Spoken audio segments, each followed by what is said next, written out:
welcome Sadhvi back. It's always nice to see her. Shouldn't be so rare. Don't be so rare.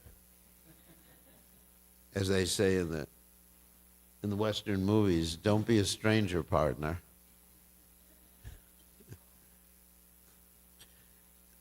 The town is big enough for both of us.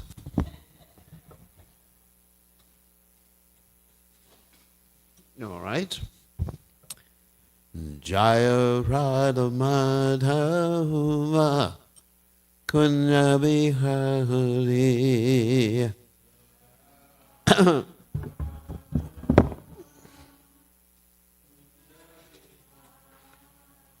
Jaya Radha Madhava Kunya Bihari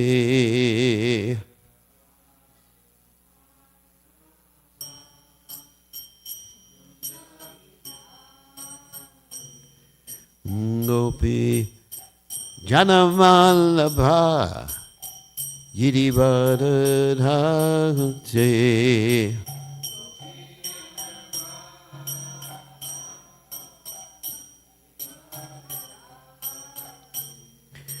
Gopi Janamallabha Girivardhate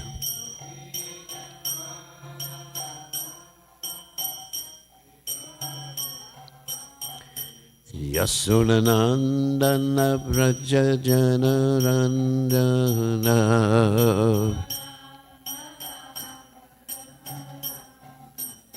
Yasunanandana Vrajajana Ranjana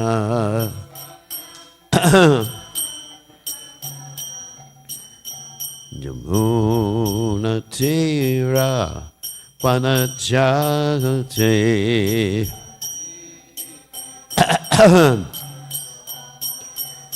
Yamuna Tira Vanachate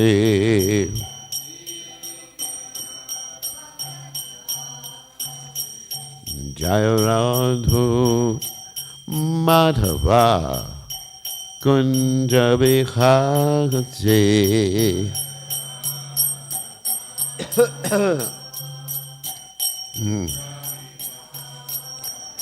Jaya Radhu Madhava Kunja Bihagate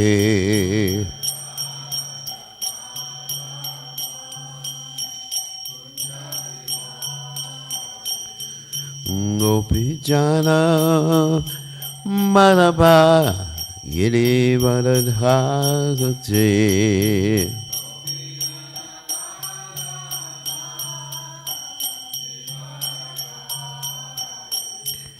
Gopi Janamallabha Girivardhate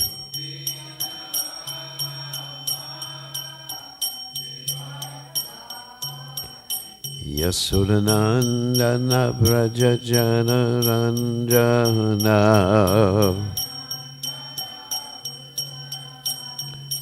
Yasunanandana Vrajajana Ranjana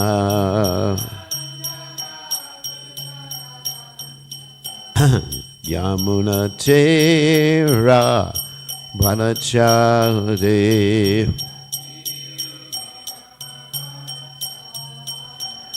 Yamuna Tira Vanachate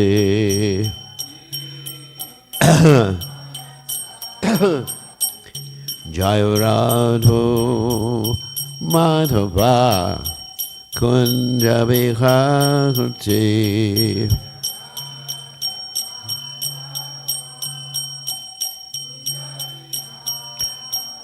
Jaya Radha Madhava Kunja Bihagate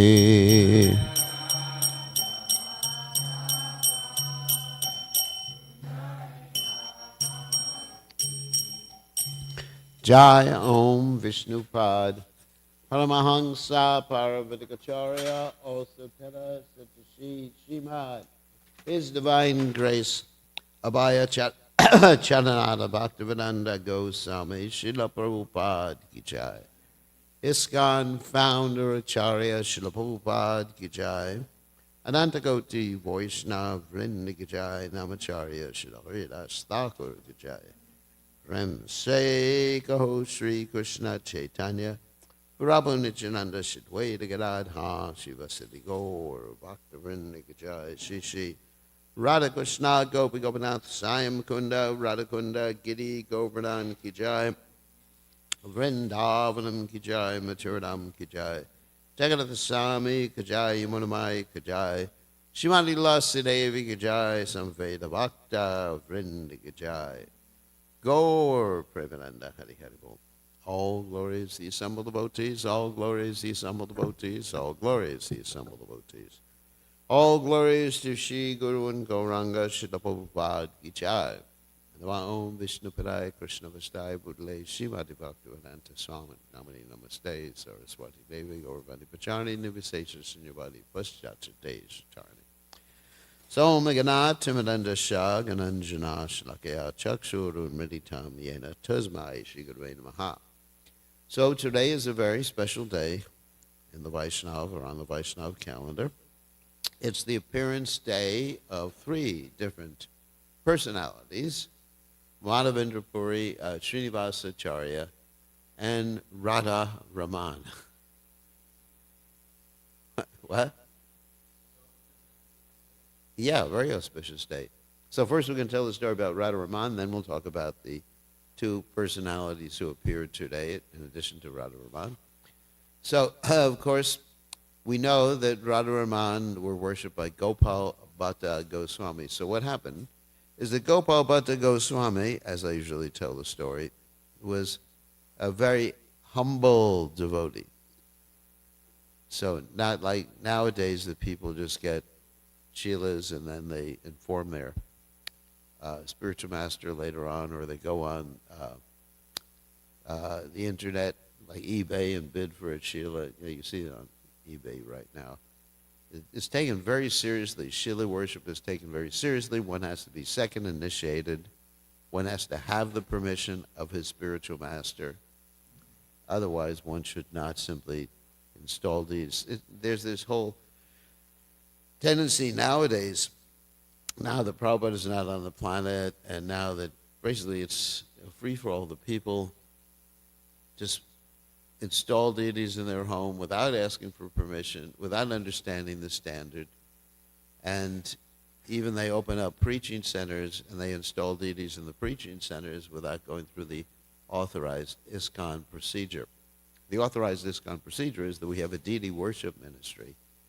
Before deities are installed or worshipped, then they have to be approved. The whole process has to be approved by the deity worship ministry, headed up by my dear friend Sringa Kavacha Prabhu.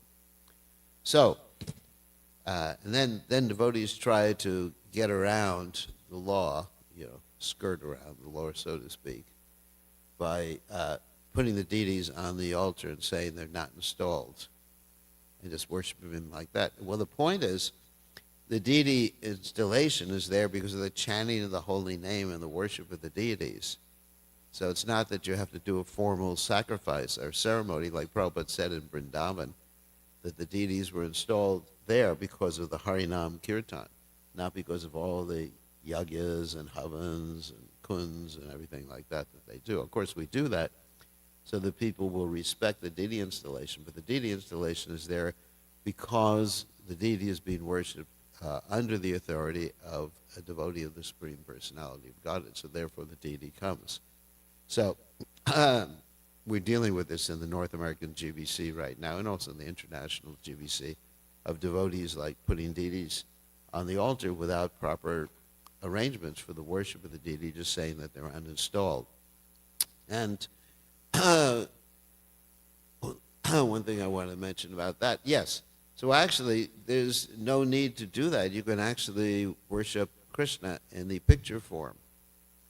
When I joined the Krishna consciousness movement, I joined in a temple that didn't have any deities. It was simply a picture of the Panchatattva, and I was happy. I wasn't missing anything because there weren't any deities standing there. Of course, we are in favor of having deities. We do worship Radha Golokananda, but it's a very difficult process to be worshiping the deities. It requires so many people, just like you see here, we have so many people. In the beginning days of worshiping Radha Golokananda, I had to do, I think, most of the deity worship. I was cooking the morning offering.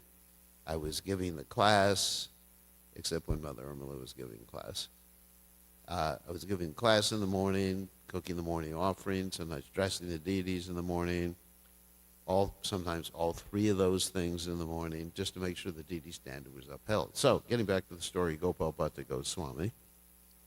The Gopal Bhatta Goswami decided he was going to get some Shalagram Shilas to worship. And so he went to the Gandaki River, which is in Nepal, and got the Shalagram Shilas, brought them back to Vrindavan, and then he was thinking, I'm not really qualified. Imagine, here is someone who is extremely qualified. I mean, who's more qualified than Gopal Bhatta Goswami?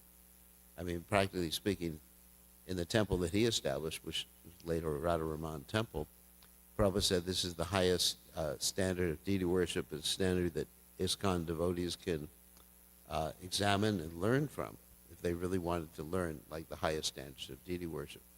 And Gopal Bhatta Goswami was born in a South Indian family in Srirangam, which is, practically speaking, the strictest insofar as performing the Vaidhi functions of deity worship. It's interesting. I was listening to a class of Prabhupada this morning where he was mentioning that unless one is on the Raganuga platform, one can't worship Radha and Krishna. Prabhupada was saying that. He said on the Vaidhi platform, we worship, well, of course, we worship the deities of Radha and Krishna in the mood of Lakshmi Narayan, the mood of opulence, the Vaidhi platform, the rules and regulations platform. But those who are spontaneous, like Sanatan Goswami, he was able to worship Madan Mohan, who was previously known as Madan Gopal, just by giving him some dried bread balls. And when the deity complained about the whole procedure of just eating dried bread balls, Sanatan Goswami said, you'll have to cool it, basically, because I have all this service for Lord Chaitanya Mahaprabhu, and he never gave me the service of worshiping the deity, of maybe establishing temples, but not of worshiping the deities directly, so I have to write and excavate the holy places. So if you want some salt on your dried bread balls, if you want some butter, you have to arrange for it yourself, and the deity arranged for it himself. So, but that's the spontaneous platform. Or like that story of Raghunandana. I think you all know the story of Raghunandana.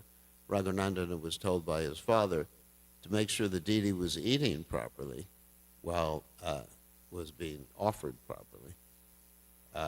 Well, Mukunda, his father, was away, and Raghunandana didn't know any mantras, but he was on the spontaneous platform, and he was able to offer to the deities just by saying, eat, eat, eat. He didn't know any mantras. Eat, eat, eat, and he cried, and the deity got off the altar, or went down to the lower steps of the altar, and ate. So this is the requirement for those who want to worship on the Raganuga platform, and a very intimate platform. And to be on that platform, you have to be relatively free from anarthas, at least on the Nishta platform of devotional service. Nishta means steady, steady, steady, 24/7, 365, and 366 on leap year. You don't get one day every 4 years off. So that's Nishta. So then, anyway, so getting back to the point is Gopal Bhatta Goswami thought of himself very unqualified. And so he thought, let me take these Shilas back. And so he went all the way back to the Gandaki River. And that's not a short trip. In those days, it would probably take months to go back there. Just walking. It's not that there were airplanes and roads and helicopters and everything like that, like nowadays. When I think of going to these places, I think of renting a helicopter rather than walking up to Gangotri or Gomukh like that. So he went up there and he put the Shilas back into the Gandaki River. And every time he put the Shilas back into the Gandaki River, the Shilas kept jumping back into his hand. So he understood. There's a bug here somewhere.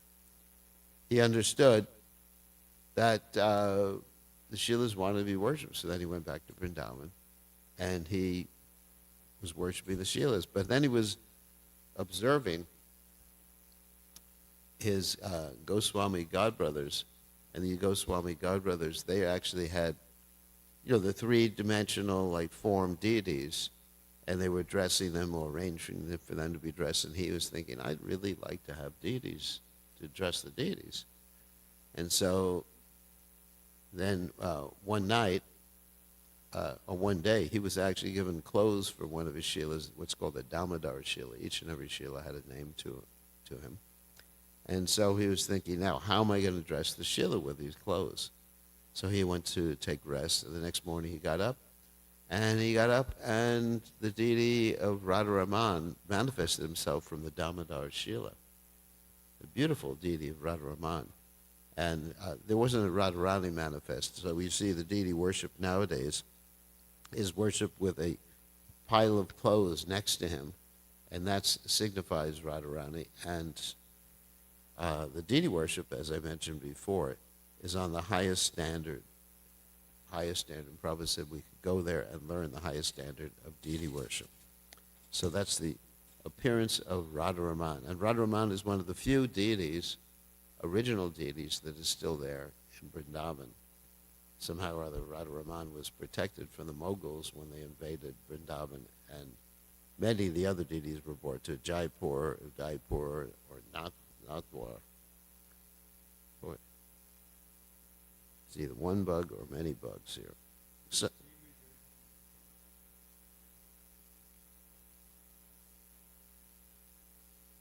I think it's just one.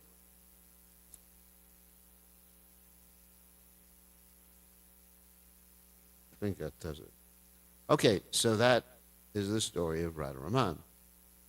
So it's also the appearance day of Sripad Madhavendra Puri and Srinivasacharya, both of whom we're going to speak about.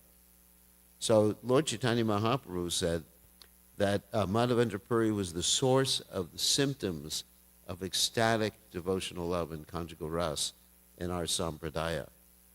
And he said, before that, it's not that no one had that ecstatic devotional love, but they didn't really manifest it to the same extent as Madhavendra Puri did. So, there's some interesting stories about Madhavendra Puri. Madhavendra Puri was on pilgrimage all over India. He had taken a vow not to ask anyone for food or prasadam. Those of us who are on a lower platform of devotional service, we actually go in and we do either madhukari or we ask people to cook. We supply our diet when we go someplace. That whenever I go to a place, they actually email me or send me a text beforehand, what do you eat? And then I send them to my YouTube channel that has all my recipes of me cooking. So this is, I just want to make sure they get it right. But Madhavendra Puri was extremely renounced. And if Krishna supplied something, he would eat. And if Krishna didn't supply something, he wouldn't eat.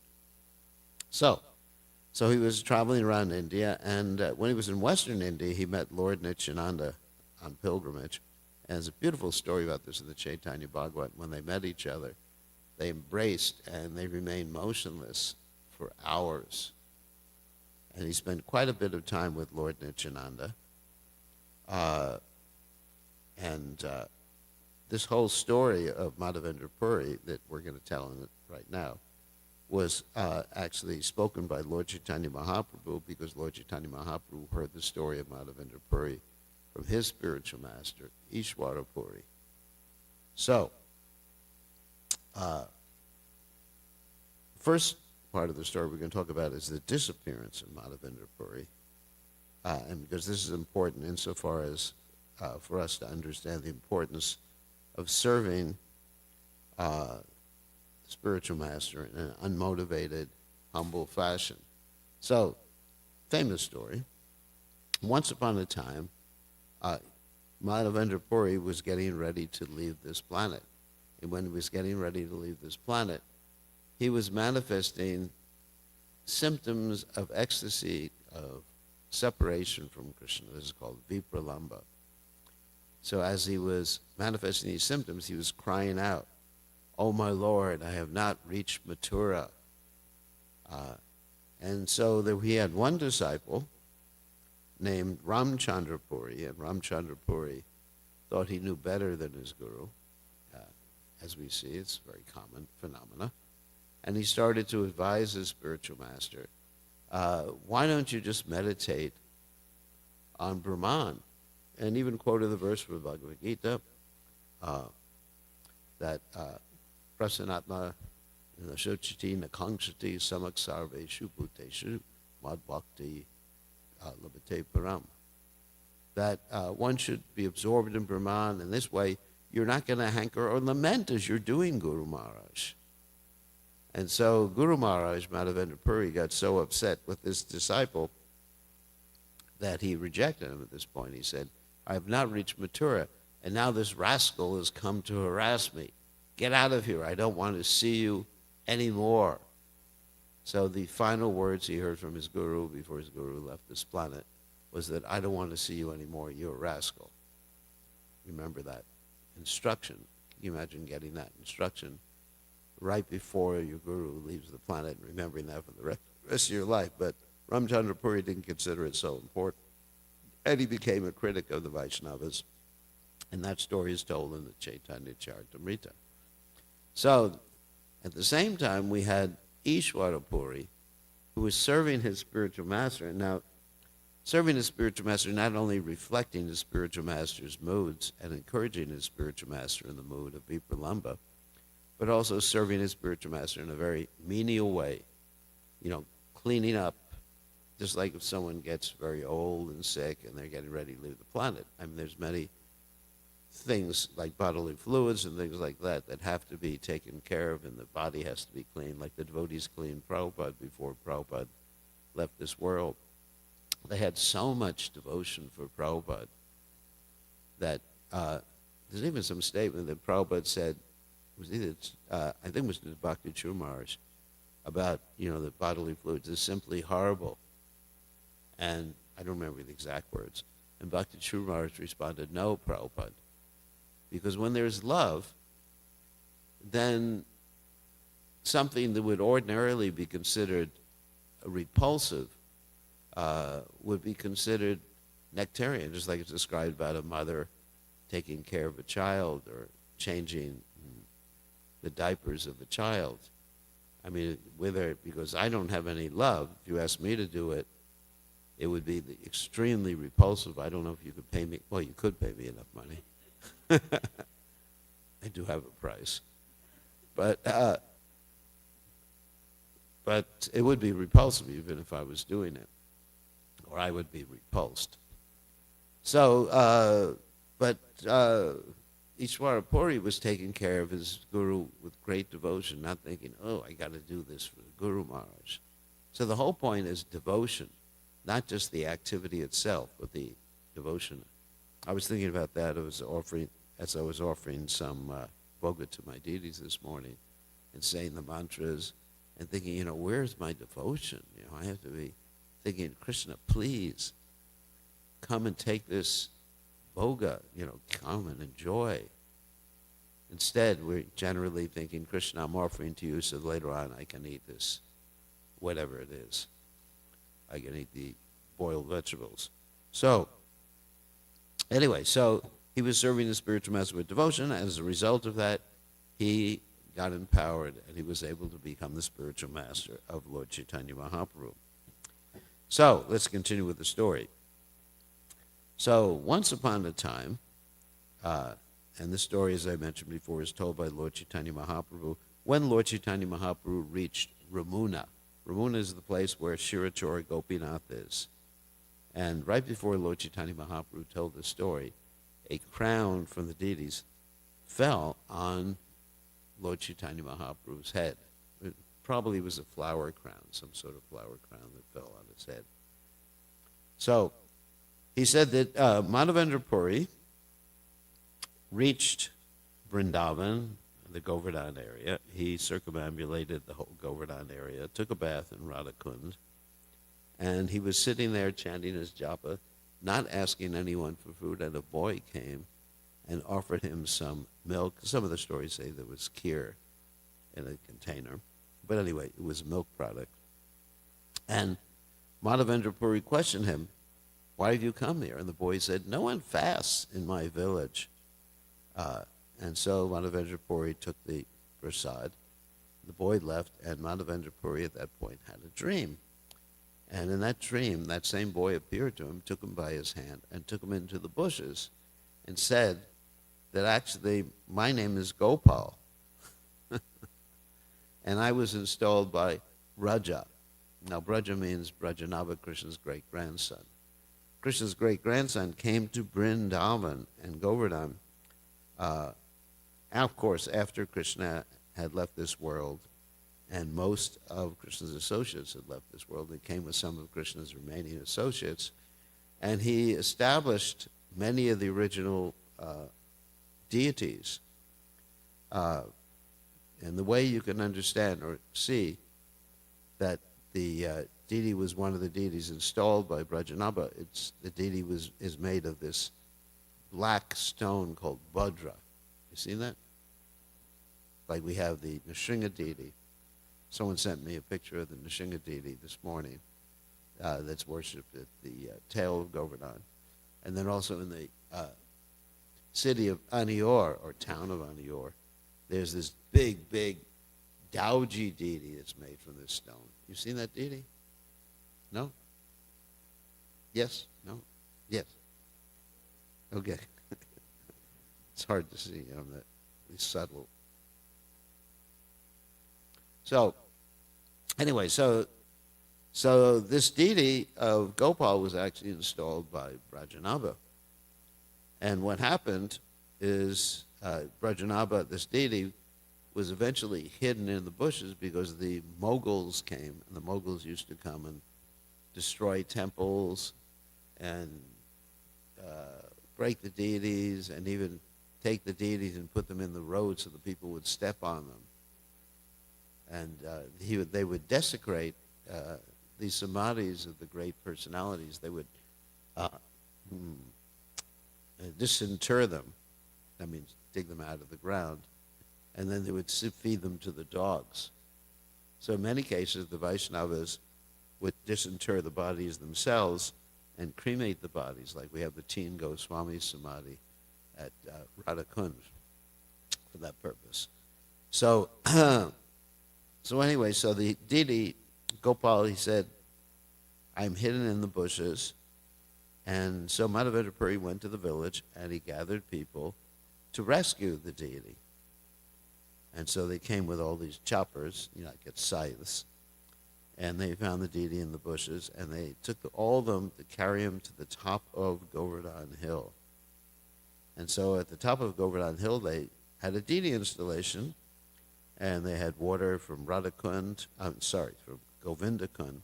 There were 900 pots, and a big Abhishek festival, which also consisted of Panchagavya, the 5 products of the cow, Pancha Amrita, and prasadam or bhoga was offered to the deities, and Madhavendra Puri initiated pujaris to take care of the deities. So this ceremony went on again and again and again as many different villagers came to perform the ceremony, practically speaking, for 2 years. The deity installation took place. So, after 2 years, Madhavendra Puri had another dream, and Gopal appeared to him in a dream, and he said, "I'm still hot. He's buried in the bushes for a long time.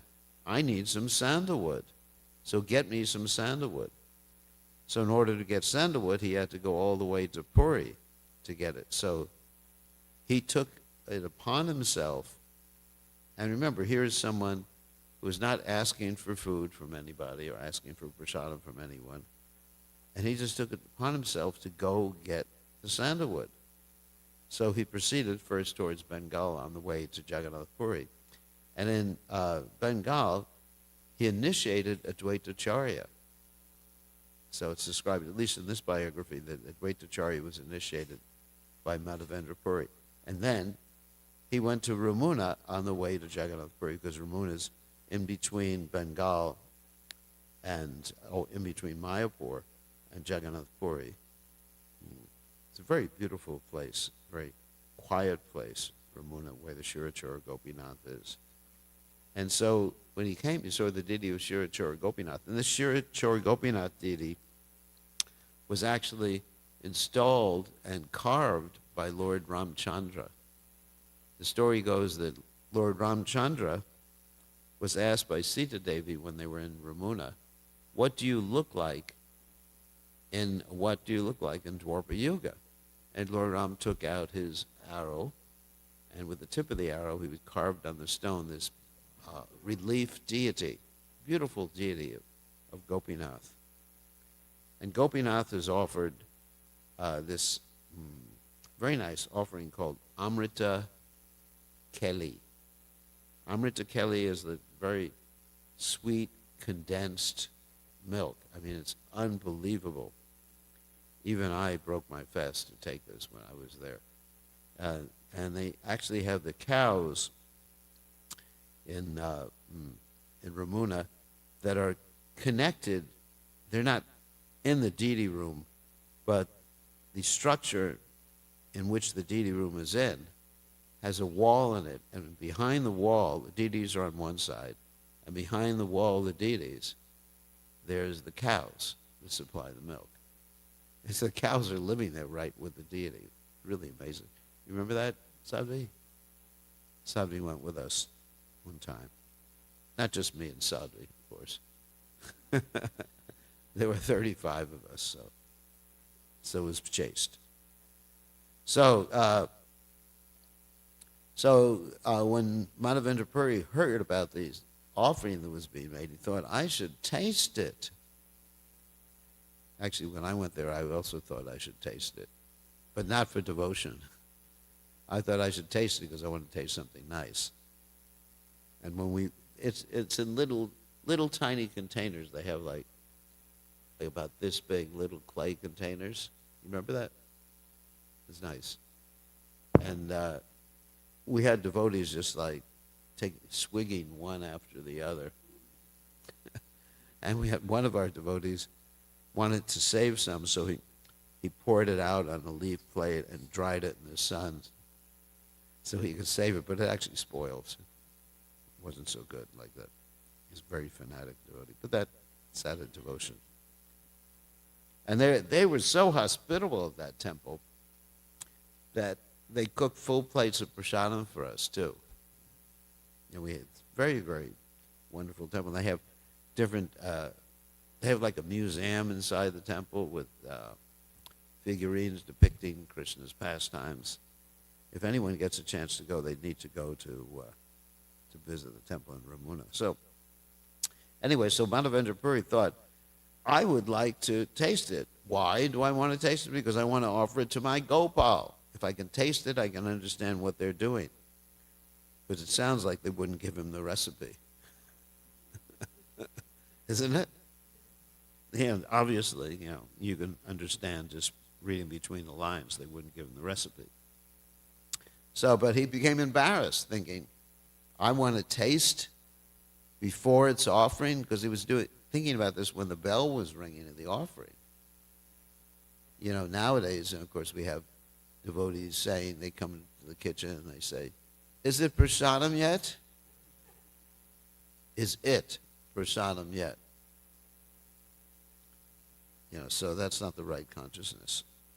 Actually, it's described even if an animal or bug or anything looks at the food before it's offered, it's unofferable. You have that story about Raghava Pandit, who was so strict in his offerings that even if his servant who was offering a coconut touched the top of the doorway in the entrance to the deity room, he threw the coconut away because he was afraid that the dust from people's feet, actually because of the air, would, some of it would get on the top of the doorway, and if he touched the coconut and touched the top of the doorway, the coconut was unofferable. So, of course, we can't imitate that, but we should understand the mood of wanting to offer the best thing, the purest thing to the Lord. So he became embarrassed, thinking he wanted to eat the offering before it was offered. So he went away, went into the marketplace, which wasn't that far away. If you visit Ramuna, the marketplace is right outside of the temple compound. And it's not a big marketplace. It's not that you have Walmart there or anything like that, big stores. It's a little tiny marketplace. So he dozed. That means, I don't want to say he slept, he rested a little bit. And he felt very embarrassed. He was chanting the holy name. In the meantime, while he was resting, the Pujari had a dream, and Gopal came, and Shirachora Gopinath came to him in the dream and said, wake up, I've hidden some sweet rice for Madhavendra Puri, who happens to be in the marketplace. The sweet rice is hidden under my skirt, so come into my altar in the middle of the night. And so the Pujari obviously bathed, went into the altar, found the sweet rice, and went to the marketplace and said, is anyone here named Madhavendra Puri? You're the most fortunate person. And so Madhavendra Puri got the sweet rice, and he was in ecstasy, and it probably describes that the Pujari must have been basically at the same level as Madhavendra Puri to actually have had that particular interaction with the deity. So Madhavendra Puri ate, and he washed the pot, and for the rest of his mortal sojourn, he ate pieces of the pot each day. He kept, it's a little tiny pot, so he must have had little fragments that he would eat every day. So after he learned how to make that offering by eating the prasadam of Gopinath, he left Ramuna and went to Puri. He collected the sandalwood, and he got 2 servants with him and all sorts of permission papers and everything like that to take the sandalwood back to Vrindavan for Gopal. So on the way back to Vrindavan, he had stopped in Ramuna also. And in Ramuna, he had a dream, and Gopal said to him, I've already accepted it. You don't have to take the trouble of going all the way to Vrindavan. Offer this sandalwood to Gopinath, because I and Gopinath are non-different. So it's described that Gopal wanted to save Madhavendra Puri trouble because of all the Muslims and dacoits that were on the way. And so finally, I just wanted to read this one verse that Madhavendra Puri spoke, and this verse was spoken by Srimati Radharani. So it's very important to understand this verse, to understand the mood of this great devotee Madhavendra Puri. And first I'll read the Sanskrit from this verse. Aidena daradra nata he mathura nata kadavalokyase hadaya thwadaloka katara daita brahmyati kya karomyaham. O my Lord, O most merciful Master, O Master of Mathura, when shall I see you? Because of my not seeing you, my agitated heart has become unsteady. O most beloved one, what shall I do now? So this is what Madhavendra Puri was reciting as he left this material world and went back to enter the Nitya Lila of the Supreme Personality of Godhead's pastimes. So it is also the appearance day of Srinivasacharya. So I'm going to try to tell this story very quickly since we don't have a lot of time. We just have 6 minutes. So Srinivasacharya, his father's name was Chaitanya Das. Originally he was named Gangadhara Bhattacharya. His mother's name was Lakshmi. And when Lord Chaitanya Mahaprabhu took sannyas from Kesava Bharati, Chaitanya Das, who previously was Gangadhara Bhattacharya, he just kept chanting Chaitanya, Chaitanya, Chaitanya, because that was Lord Chaitanya Mahaprabhu's name given at the time of sannyas. And therefore he got the name Chaitanya Das. Chaitanya Das and his wife went to Jagannath Puri later on to see Lord Chaitanya Mahaprabhu. Lord Chaitanya said, Krishna will satisfy your desire. You're going to have a son, and here his son's name is going to be Srinivas. And Srinivas will be distributing the Shastras. So later on, after they arrived back in Bengal, then Chaitanya Das's wife gave birth to this little boy. And this little boy had all auspicious symptoms. As he grew up, he was educated in the Bhakti Shastras. And his father, at a very early age, disappeared from this world. So Srinivas traveled to Bengal and associated with many of the devotees of Lord Chaitanya Mahaprabhu who were still around, like Narahari Saraka. And he went home. And then he decided to go to Jagannath Puri to study the Srimad Bhagavatam with Gadadhar Das Goswami. Lord Chaitanya Mahaprabhu had already disappeared, but Gadadhar Das Goswami was still there. And he wanted to take darshan of other great devotees. So when he went there to study the Srimad Bhagavatam with Gadadhar, the Srimad Bhagavatam was illegible because that particular copy of the Srimad Bhagavatam had been utilized by Lord Chaitanya Mahaprabhu and Gadadhar Pandit Goswami, and they had been crying when they were reading this particular book. So he decided to go back and get another copy of the Srimad Bhagavatam. So one at the time he got back to Jagannath Puri, Gadadhar had disappeared, and Swarup Damodar Goswami had disappeared, and actually practically all the associates of Lord Chaitanya Mahaprabhu disappeared. Then he went back to Bengal. So the story of Srinivas is very interesting in that every time he goes to a place, he discovers that the associates he went to meet had disappeared just before he got there. So then he went to Bengal, and he got back to Bengal here that Lord Nityananda and Advaitacharya had disappeared. And he arose practically suicidal, and they appeared to him in a dream and pacified him. Then he went to Navadvip and got Vishnu Priya's blessings, and went to Shantipura and got Sita Thakurani's blessings, and blessings from Janavamata, and from Lord Nityananda's son. And then he went to visit this devotee, Abhiram Thakur, and Abhiram Thakur gave his blessings in a very unusual way because he had this whip. He would whip people with his Jayamangal, and every time he whipped you, you would get pure devotional service. Wouldn't sound so good in the press today, you know.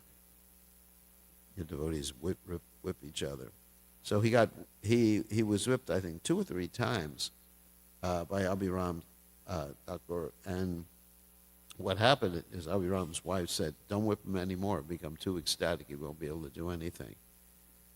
So then he went to Vrindavan. Then he went on the way to Vrindavan, stopped in Gaya, had association with Chandrasekhara and Tapan Mishra. He went to Mathura, took bath at Vishram Ghat, and there he was told that Raghunath Bhatta Goswami had passed away, and Rupa Goswami had passed away.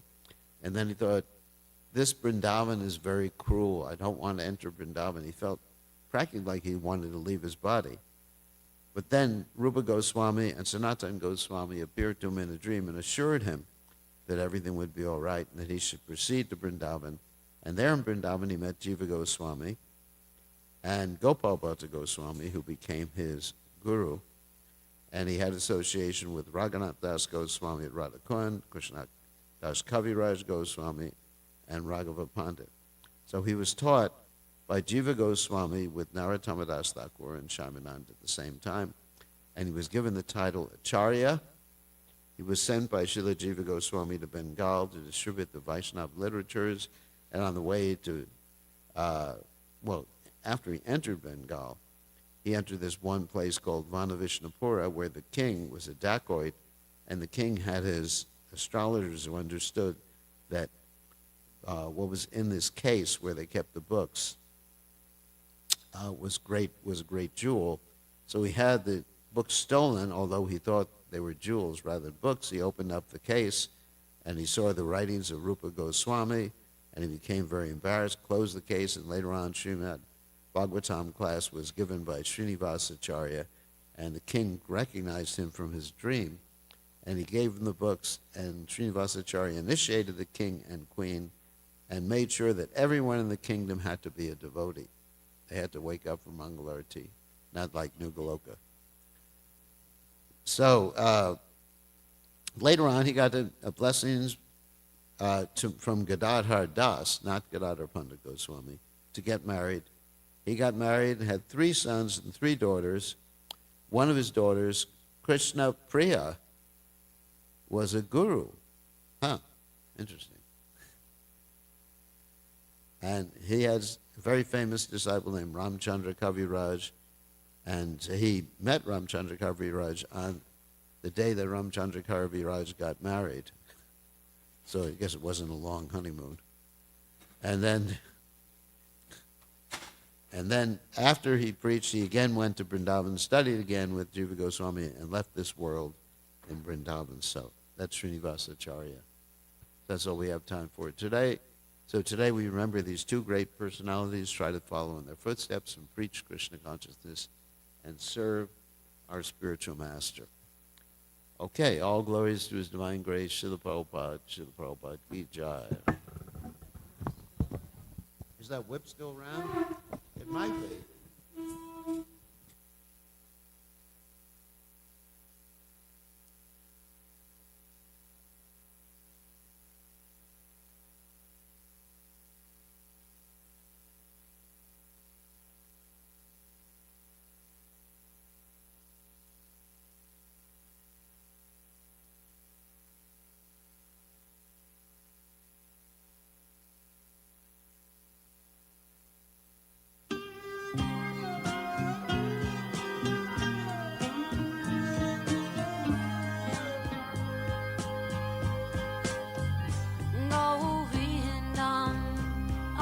Purusham Tamaham Bhajami Govindam Adi Purusham Tamaham Bhajami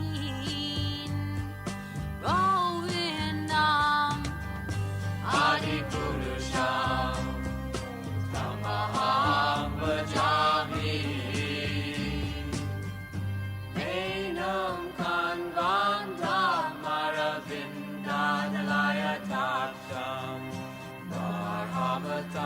Samasitam Buddha Sundarangam Kandar Bhagom Vikamaniya Vishesha Shobha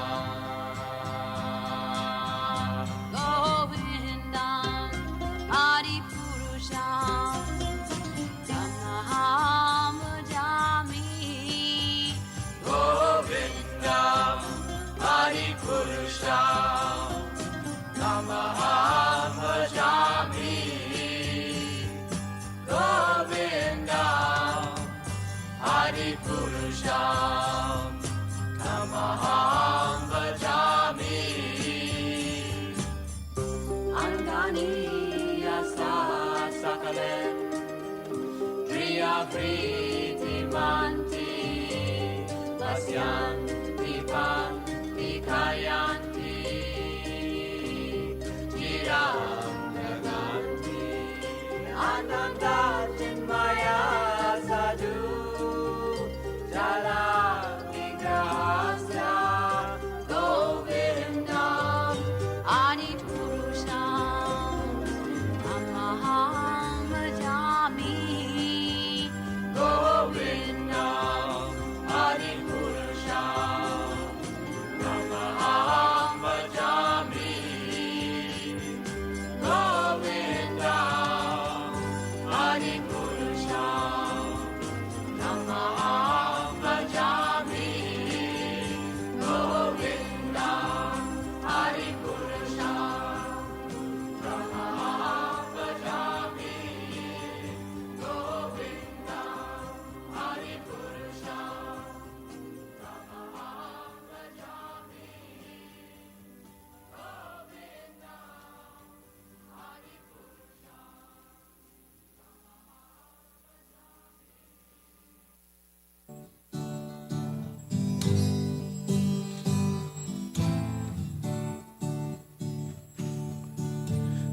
Namo Vishnu Padaya Krishna Prasthaya Motale Srimate Bhaktivedanta Swami Niti Namine.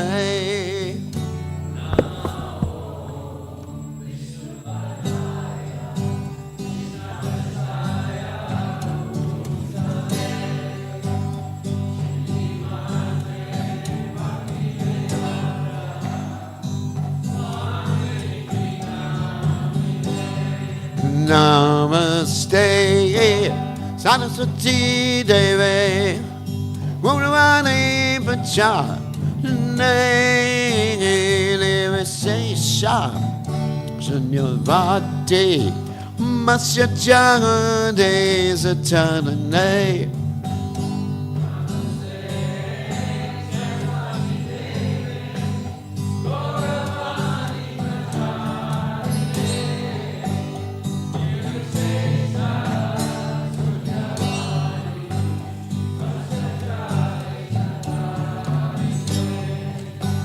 Jai Shri Krishna Chaitanya Prabhu Nityananda Sri Advaita Gadada Sivasati Gaur Bhakta Vrinda.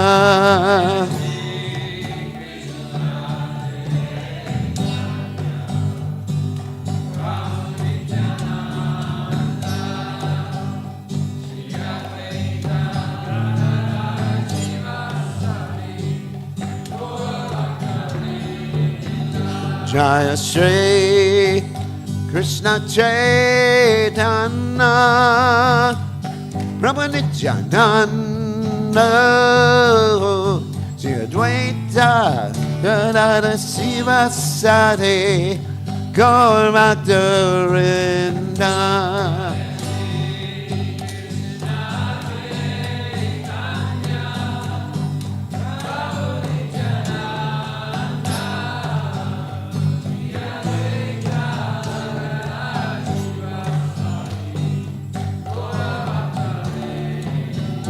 Jaya Shri Krishna Chaitanya Prabhu Nityananda Sri Advaita Gadada Sivasati Gaur Bhakta Vrinda.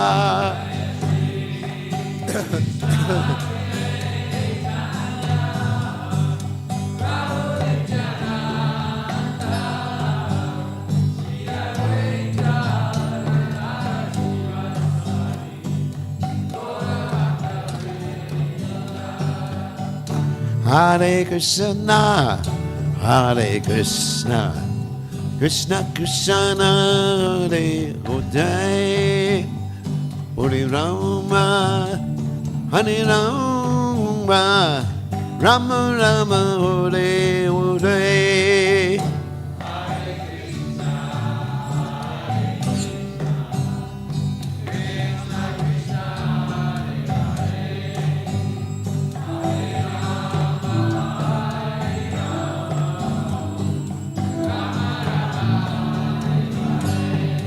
Hare Krishna, Hare Krishna, Krishna Krishna, Hare Hare, Hare Rama, Hare Rama, Rama Rama, Hare Hare.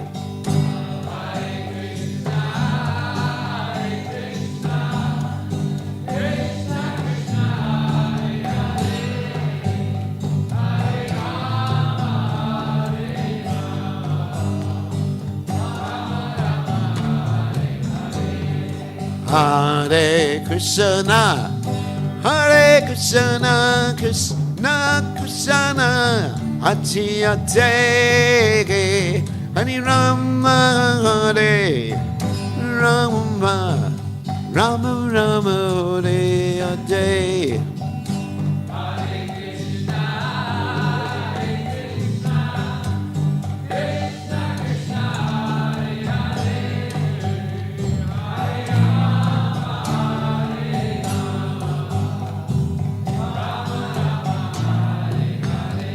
Hare Krishna, Hare Krishna, Krishna Krishna, Hare Hare, Hare Rama, Hare Rama, Rama Rama, Hare Hare.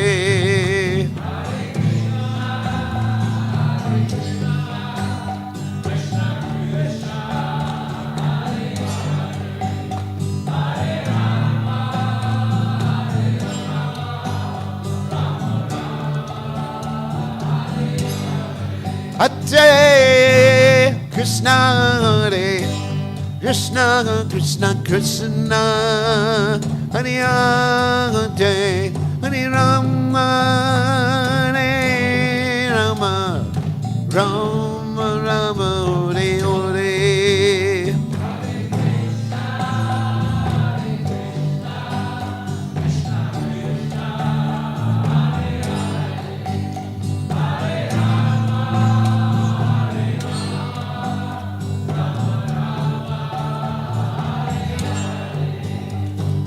Hare Krishna, Krishna Krishna, Hare Hare, Hare Ram, Hare Ram, Ram Ram, Hare Hare.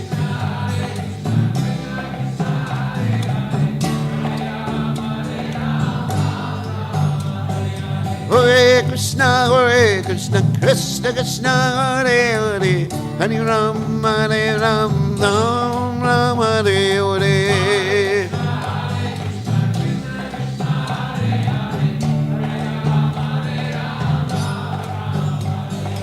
Hare Krishna, Krishna Krishna, Hare Hare, Hare Ram, Hare Ram, Ram Ram, Hare Hare.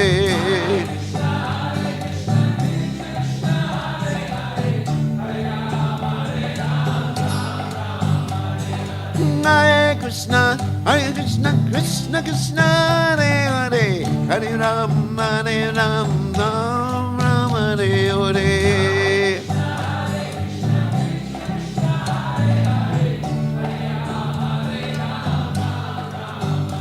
Jaya Radha, Goloka Radha, Goloka Radha.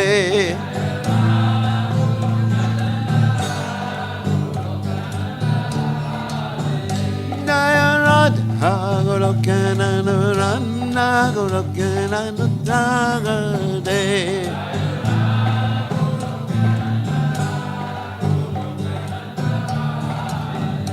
Jaya Radhe, Jaya Radhe, Jaya Radhe, Jaya Radhe.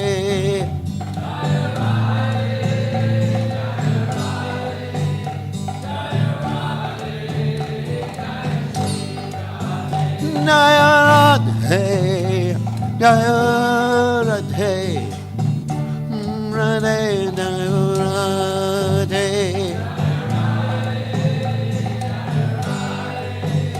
Jaya Radhe, Jaya Sri Radhe, Jai Om Vishnu Pada.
Marjanam Bhava Mahadavaki Shreya Kairavya Chandrika Vitaranam Vijaya Tavadu Jivanam Anandam Buddhi Vardhanam Pratipanam Purnamrita Swadanam Sarvatma Snapanam Param Vijayate Sri Krishna Sankirtanam Nam Namakari Bahuda Nija Sarva Shaktis Atrapitani Amita Smaranena Kala. Gorgeous. Shita Vakripa Bhagavan Mamapi Durdaiva Midrishami Hajjani Nanuraga Trinadapi Sunichena Tarorapi Suhishuna Amani Namanadena Kirtaniya Sadahari Nadanam Najanam Nasundarim Kavitam Va Jagadisha Kamaye Mama Janmani Janmani Ishvare Bhavatad Bhaktir Ahoitaki Twai Ainanda Tanuja Kinkaram Patitam Mam Vishame Bhavam Buddha Kripayata Vapada Pankaja Stita Duli Sadrashim Vachintaya Nayanam Gadarshu Daraya Varanam Gad Gadaridaya Gira Pulakarnishitam Vapukada Tavanamagrahaneva Vishyati Yugayatam Namishena Chakshusha Pravashayatam Shunayatam Jagat Sarvam Govindam Virahena Me Ashlishyavapadamritam Panastumam Adarshanam Marmahata Karotuva Yatatatava Vidadatu Lampato Mat Prananatastu Saeva Napara. Victory to the Sri Krishna Sankirtan, which cleanses the heart of all the dust accumulated for years and extinguishes the fire of conditional life, of repeated birth and death. This Sankirtan movement is the prime benediction for humanity at large because it spreads the rays of the benediction moon. It is the life of all transcendental knowledge. It increases the ocean of transcendental bliss, and it enables us to fully taste the nectar for which we are always anxious. O my Lord, congregational chanting of your holy name alone can render all benediction to living beings, and thus you have hundreds and millions of names like Krishna and Govinda. In these transcendental names, you've invested all your transcendental energies. There are not even hard and fast rules for chanting these names. O my Lord, out of kindness you enable us to easily approach you by your holy names, but I am so unfortunate that I have no attraction for them. One should chant the holy name of the Lord in a humble state of mind, thinking oneself lower than the straw on the street. One should be more tolerant than a tree, devoid of all sense of false prestige, and should be ready to offer all respect to others. In such a state of mind, one can chant the holy name of the Lord constantly. O Almighty Lord, I have no desire to accumulate wealth, nor do I desire beautiful women, nor do I want any number of followers. I only want your causeless devotional service birth after birth. O Son of Maharaj Nanda Krishna, I am your eternal servitor, yet somehow or other I have fallen into the ocean of birth and death.